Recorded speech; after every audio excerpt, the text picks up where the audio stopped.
Our Heavenly Father, we thank you for this opportunity that you have given us to open your word, the Holy Bible, and study it.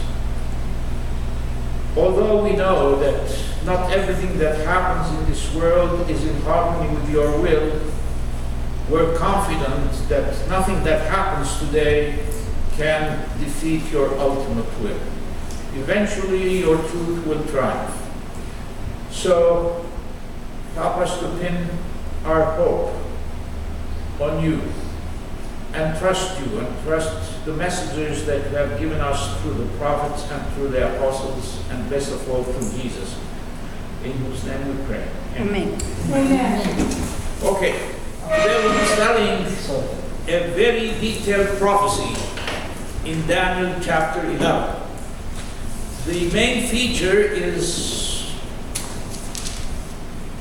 the kings of the north, the kings of the north, and the kings of the south. So we want to identify the king of the north and the king of the south. And this prophecy is so detailed that some Bible critics claim that this wasn't written when Daniel was alive. You know, Daniel lived in the 6th century before Christ. 600 BC. 600 BC, around, yeah. 500, about 580, 70, around that time. So Daniel lived 6 centuries before Christ, and he's describing in detail what happened in the 4th century before Christ and the 3rd century before Christ. So these Bible critics who don't believe in divine revelation, they claim that the book of Daniel was written in the 3rd century, and that it's not prophetic prediction, it's just description of the historical events that happened.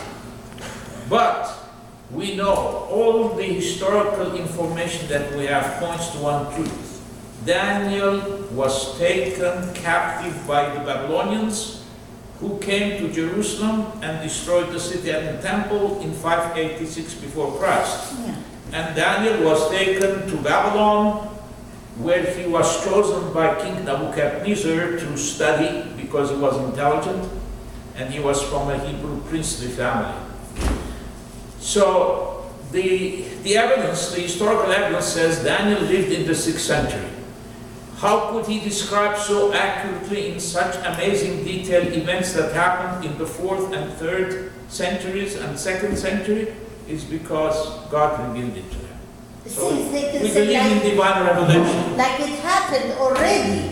If it's 2nd century, when you say 2nd century, before things happened before Daniel. No, after. Then how could that be? The 2nd century, it was before Daniel. No, BC, you go from... BC, not this, when you say 2nd century... 2nd century BC. BC. It has to be BC. In other words, Daniel was describing things that happened 400 years after his lifetime. And the Bible critics who don't believe in divine revelation, who don't believe in prophecy, they say, the book of Daniel was written in the 2nd century, not in the 6th century. It just doesn't hold water. It's a hollow argument. It's an argument that is baseless. Okay? So Daniel lived in the 6th century before Christ, and he described events that happened 300, 400 years after his time. So when we study Daniel chapter 11, you'll find this prophecy so detailed, it covers a historical period of 400 years. So 400-year history is condensed, summarized in one chapter. Wow. So Daniel chapter 11 is a summary of 400 years of history, as we shall see. Okay.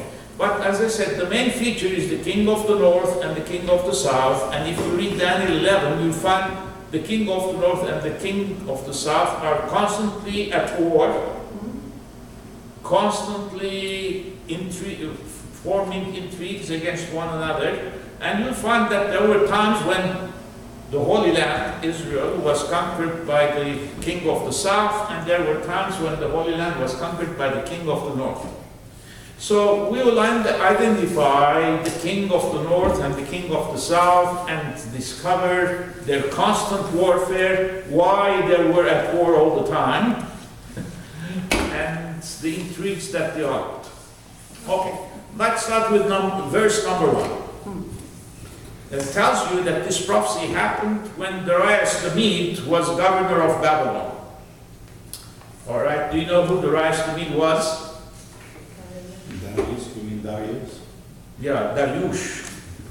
Darius the Mede, when Cyrus the Great was the founder of the Persian Empire. When Cyrus the Great conquered Babylon and destroyed the empire, okay, and the Persian Empire replaced the Babylonian Empire, he appointed his maternal uncle, Darius the Mede, to be governor of Babylon. So Cyrus the Great had a Persian father, but his mother was a Mede, M-E-D-E. In Armenian, the word for Mede is Marats. Marats, yet Parsis. Okay, so Cyrus was able to unite the Persians and the Medes together because of his family. His father was a Persian, his mother was a Mede. So he united the Persians and the Medes. By the way, the Persians and the Medes belong to the same ethnic group. They're ethnically related. They're both Indo-European, and they both belong to the Aryan family of the Indo-European family of nations. You know, the Indo-European family of nations has subdivisions. The Persians and the Medes and the Armenians belong to the Aryan division of the Indo-European family of nations. Aryan meaning Aryagan circle. Okay. Now there are many historians who believe that the Medes of ancient times are the Kurds of today. That the Medes of the ancient times, the Medes that are referred to in the Bible, in the book of Daniel, that the Medes of the ancient times are the Kurds of today. Kurdistan about Kurds with the Persian side or the... No, it was... There are two. Yeah, I know. There are Kurds in Syria, Lebanon, Iran, Turkey, Iraq. Iraq. But the Kurds, regardless of where they live, they have more than one language. There are several Kurdish dialects, maybe three, at least three. But the main one is Tapanchi. It's called Tapanchi. Tapanchi, whatever. Okay, so that's an idea that some scholars today, some historians today believe that the Medes mentioned in the Bible. Huh? Medes Aryagan. Aryagan sering kebakan, M-E-D-E. No, M-E-D-E. M-E-D-E. Yeah. akin Mar. Yeah, it's Marat saying about D as in David, which was David. Yeah, başlıklar Aryagan sering kebakan. Sonra Marinet Şahin iç kısayın Aryame. Aryagan sering kebakan. Okay. If I read in Barskerena, ancient Persian and Armenian are very similar. Now, when the Arab Muslims conquered Iran and compelled the Persians to convert from Zoroastrianism into Islam, okay, under the influence of the Quran and the Islamic religion, they started replacing Persian words with Arabic words. So modern Persian is 50% Persian, 50% Arabic. It's a mixture. But old Persian, the Persian that was spoken before the 7th century AD, before the Islamic invasion of Iran, was very close to Armenian. I can give you many examples. The Armenian word for cow is Go. gof. The same is ancient Persian. The Armenian word for bell is Zank. zank. The Persian of Persian is zank. Ah. The Armenian word for cheese, Pan. panir. The Persian is panir. The Armenian word for ship, nav. It's the same in Persian. The Armenian word for liberty, freedom, Freedom. azad, azadchun. The Persian word is azadi. So I can give you many examples of how Armenian and Old Persian are very close, because the Armenians and the Persians belong to the same family of nations. Okay? But modern Persian is 50% Arabic. Nowadays. Nowadays. Because the Arabs. Yeah. So what's the origin of the Armenians? Huh? The origin of the Armenians. Where do they come Where from? they come from? Like if we were to go According the to Old the Testament. according to the best records, historical records, and evidence we have that the Armenians originated in southern Greece in a place called Thrace, Thrce, and then the Armenians migrated from Thrace, which is in southern Greece, into the Ararat Plateau, and they conquered the Phrygians, the Urartians, and the Hurrians. And in time, the Urartians, the Phrygians, and the Hurrians mingled with the Armenians and created modern Armenians. So the Armenians of today are a mixture of three nations: Armenians, Phrygians, Urartians, and Hurrians. Hurrians, H-U-R-R-I-A-N. We don't So- have Jewish thing in our ancestry, Jewish? Well, there could be, because I tell you what, when you- there was, before the collapse of the Soviet Union, there was a book published in Armenia describing the etymology of the Armenians, and says that Ikran the Great, who expanded the Armenian kingdom, during the time of Ikran the Great, the kingdom of Armenia extended from the Caspian Sea to the Mediterranean. And he invaded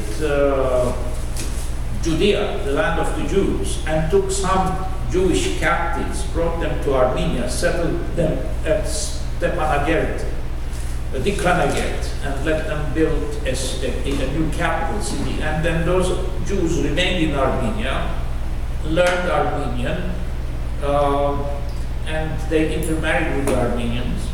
So there was this fellow called, I believe his name was Terian, who wrote a book.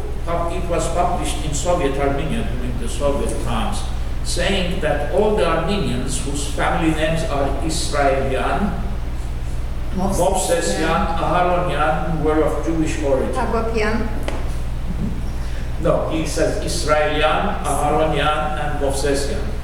That families who have these family names. Abrahamian also, I think. Well, Abraham. well, you see, the Armenians use biblical names, so they're Abraham and David and Moses, but he's mentioning these three, saying Israelian. There are Armenians whose family name is Israelian, Yeah. and there are Armenians whose family name is Aharonian and Movsesian, that these are of Jewish origin. But if you have your DNA checked, now you can have your DNA analyzed. One question, Pastor, please.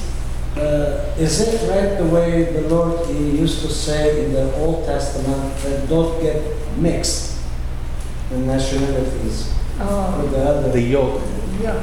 Is that still today Very. You know, in ancient times, except the born again Christian? or in ancient the- times, the Jews were God's chosen people before Christ's time. Yes. The Jews were the Not chosen because people of the God, sin and He only. told them, don't mingle with the pagan nations. Yes. And the same thing the Apostle Paul tells the Christians, don't marry unbelievers. Oh, that's And a Christian didn't marry. So Yeah. Very simple. That's- Okay. Oh. Thank you. So Darius the Mede was the maternal uncle of Cyrus the Great, who conquered Babylon and established the Persian Empire. So after he conquered Babylon, Cyrus the Great appointed his maternal uncle to be governor of Babylon. And Daniel was in Babylon before that, because Daniel was in Babylon during King Nebuchadnezzar's reign. He was in Babylon since 586 before Christ, when the Babylonians conquered Jerusalem and destroyed the temple and took the Jews captives, brought them to Babylon. For 70 years. So Daniel was alive, or he lived in two empires. He lived in the Babylonian Empire and he lived in the Persian Empire. Okay? Okay, so this much for verse 1. Now we go to verse 2. 3 kings will arise in Persia. The angel tells Daniel, and now I will tell you. Now this is the angel Gabriel telling Daniel about the prophecy. 3 more kings will arise in Persia, and the 4th shall be richer than the previous ones, and he will be stronger, mightier than the previous ones, and he'll be richer. Okay?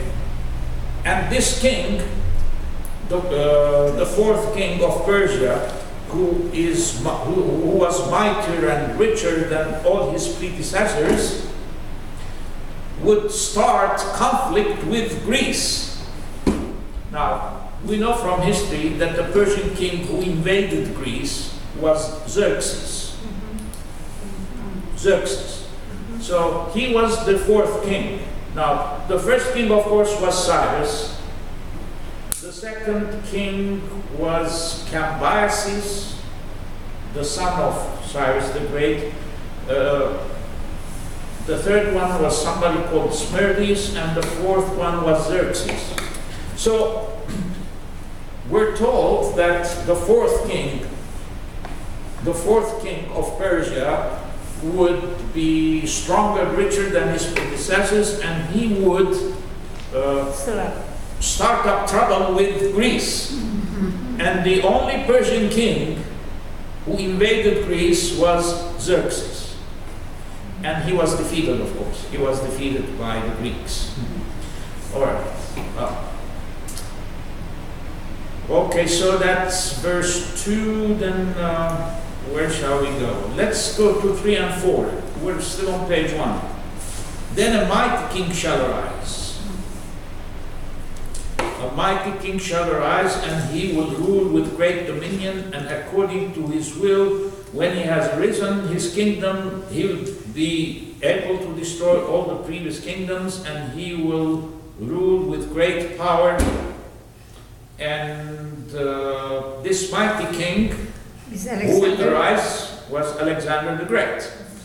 All right? Alexander the Great. And you know, he died young at the age of 32. Too young. But by the time but before he died, he had united Greece, he had conquered Asia Minor, he had conquered the Holy Land, he had conquered Persia, and he had reached India. India also. Yeah. So this fellow, Alexander the Great, was a great warrior. Yeah. But he loved to drink wine. He drank lots of wine. He died of liver cirrhosis at the age of 32. And now, when he died, what happened to his empire? His empire was divided into 4 kingdoms. And this we're told, the prophecy says that after this great king, Alexander the Great, dies, his kingdom will be divided into 4 sections, and those who succeed him will not be his descendants. Now, did Alexander the Great have descendants? Yes, he had a half-brother called Philip. But his half-brother was not mentally stable. Khulkhuluk, we say. But he has a son who was born after his death. They bypassed him, and he had an illegitimate son, a son who was born outside of wedlock. Now, some people in his family tried